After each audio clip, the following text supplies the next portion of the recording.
Assalamualaikum dan salam sejahtera murid-murid.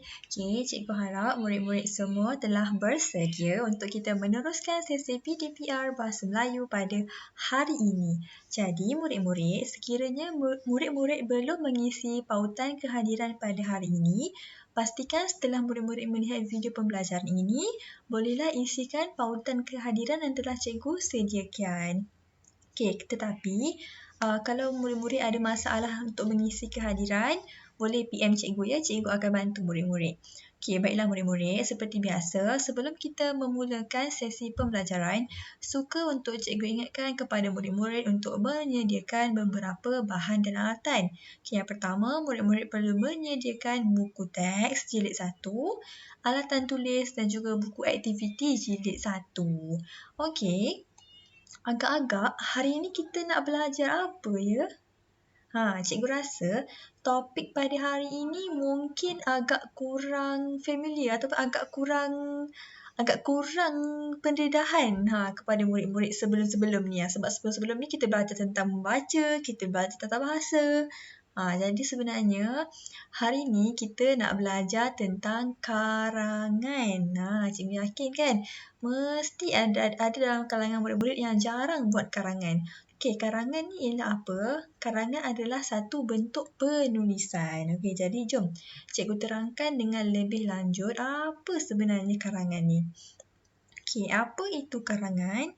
Karangan adalah satu bentuk penulisan. Awak mungkin akan nampak petikan. Awak pernah dengar kan artikel, petikan. Karangan juga merupakan salah satu bentuk penulisan. Awak kena ingat, dalam karangan mesti ada perenggan. Bila orang tanya karangan tu apa, awak kena ingat karangan adalah penulisan dan karangan mesti ada perenggan. Seterusnya, kita gunakan karangan ataupun kita menulis karangan adalah bertujuan untuk menyampaikan cerita, maklumat dan idea. Sekarang ni jom cikgu akan tunjukkan dengan lebih jelas. Ini adalah karangan ringkas ataupun karangan pendek. Kalau kat sini awak boleh tengok, apa yang karangan ni cuba nak sampaikan ataupun tajuk karangan ni ialah berkaitan dengan ibu. Awak boleh nampak kan tajuk dia ibu saya.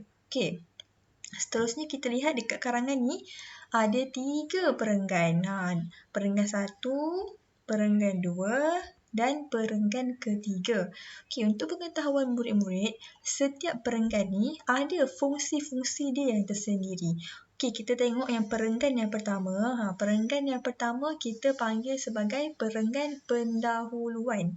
Perenggan pendahuluan ni macam perenggan ataupun satu isi yang kita gunakan nak menyampaikan kita punya karangan tu pada awal-awal sekali. Kita mesti mulakan dengan pendahuluan. Seterusnya kita tengok perenggan yang kedua.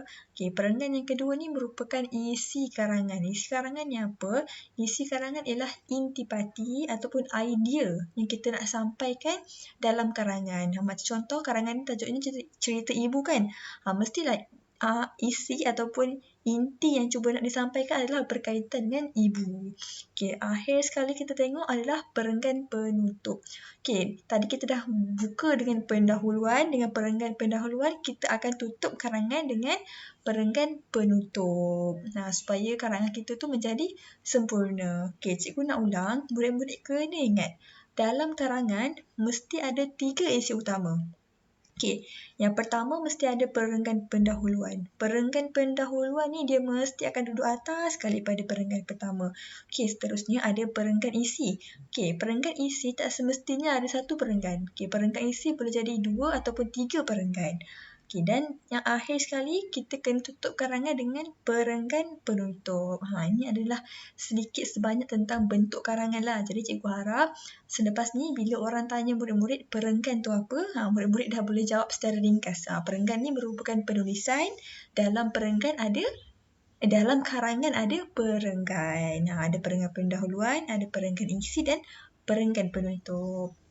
Tadi cikgu dah terangkan secara ringkas tentang bentuk perenggan. Jadi sekarang kita akan cuba bina karangan.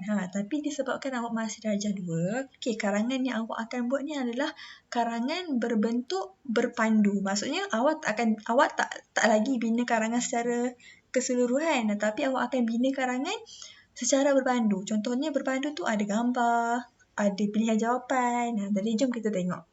Okey, ini adalah paparan pada buku teks jilid 1 muka surat 77.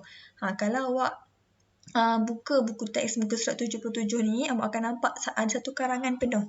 Okey, jadi cikgu dah pecahkan dia mengikut perenggan-perenggan supaya awak nampak dia punya flow karangan tu.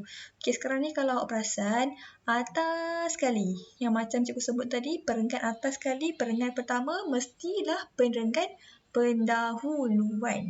Okey, ingat perenggan pendahuluan. Okey, cikgu baca. Yahya dan keluarganya menonton persembahan daripada kumpulan teater Tempat Kosong. Dekat situ awak kena isikan jawapan. Mereka mempersembahkan cerita yang bertajuk Pemuda yang Jujur. Okey, jawapan untuk petak kosong tu adalah SK Taman Rasa Indah. Mana cikgu dapat jawapan tu? Okey, kalau awak perasan dekat gambar tu dia ada tuliskan SK Taman Rasa Indah. Jadi kumpulan teaternya ialah kumpulan teater SK Taman Rasa Indah. Okey, kita bergerak kepada perenggan kedua pula. Okey, perenggan kedua yang macam cikgu sebut tadi, kita panggil sebagai isi karangan. Isi karangan ni adalah intipati ataupun idea yang nak disampaikan dalam karangan. Okey, cikgu baca yang perenggan kedua ni. Pada suatu hari, seorang pemuda memasuki sebuah gambar apa tu? Hutan. Dia mencari kayu api untuk dijual. Dia terjumpa sehelai kain bersulam emas yang cantik. Dia membawa selendang itu ke rumah. Ini adalah isi karangan pada perenggan 2. Okey, kita tengok perenggan 3. Okey, perenggan 3 masih isi karangan. Sebab tadi ingat tak cikgu ada sebut, isi karangan tak semestinya 1. Isi karangan boleh jadi 2 ataupun 3. Okey? Cikgu baca, keesokan harinya, dia membawa selendang itu ke istana. Rupa-rupanya selendang itu kepunyaan puteri raja. Raja mengucapkan terima kasih dan memberikan hadiah kepada pemuda itu. Okey, sekarang ni kita tengok perenggan yang terakhir sekali, perenggan 4. Tadi cikgu pesan. Ingat tak cikgu pesan dalam karangan mesti ada penutup. Penutup mesti perenggan yang bawah sekali. Kita panggil sebagai perenggan penutup. Tujuannya adalah untuk menyimpulkan ataupun nak akhirkan karangan yang telah kita tulis. Okey, cikgu akan baca. Okey, keluarga Yahya sangat gembira kerana dapat menonton persembahan teater dan mendapat pengajaran daripada cerita tersebut. Jadi lengkaplah satu karangan. Tadi cikgu ulang balik. Ada perenggan pendahuluan, ada perenggan isi 1, ada perenggan isi 2 dan yang terakhir sekali perenggan 4 iaitu perenggan penutup. Jadi cikgu harap dengan contoh yang kita dah tengok melalui buku teks ni, awak sedikit sebanyak nampak bentuk karangan ataupun susun atur bagi sesebuah karangan. Okey, jadi kita dah tengoklah tadi secara ringkas tentang bentuk karangan. Sekarang ni cikgu nak awak lengkapkan aktiviti pada buku aktiviti jilid 1, muka surat 89, 90 dan 91. Okey. Dekat muka surat, ini adalah paparan pada buku aktiviti buku surat 89. Jadi apa yang awak kena buat pada buku surat 89 ni? Okey, dia suruh kita tulis karangan berpandukan gambar.